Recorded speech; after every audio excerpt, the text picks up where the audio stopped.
उन आंखों की दो बूंदों से सातों सागर हारे थे, जब मेहंदी वाले हाथों ने मंगल सूत्र उतारे थे।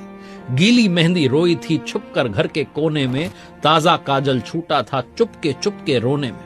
डॉक्टर हरिओम पंवार साहब की कविता की पंक्तियां हैं, जिसके आगे मैंने लिखा है कि पल ना गंवाए सेना ने बहनों को न्याय दिलाने में, घुसकर मिसाइल छोड़ दी आतंकी ठिकानों में। दरिंदे असुरों के गुरूर को चूर चूर किया, जब भारतीय सेना ने ऑपरेशन सिंदूर किया।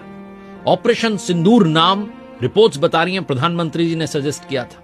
मैं धन्यवाद करता हूं इस नाम के लिए और भारतीय सेना को प्रणाम करता हूं ऑपरेशन सिंदूर के लिए। पहलगाम में जिन बहनों ने अपने पति को खो दिया, जिनका सिंदूर उजाड़ने की कोशिश की थी, छुपकर मारने की कोशिश की थी, उन्हें घर में घुसकर मारा है। और भारतीय सेना ने जाकर के बता दिया है कि हमारा धर्म क्या है, मानवता की रक्षा करना।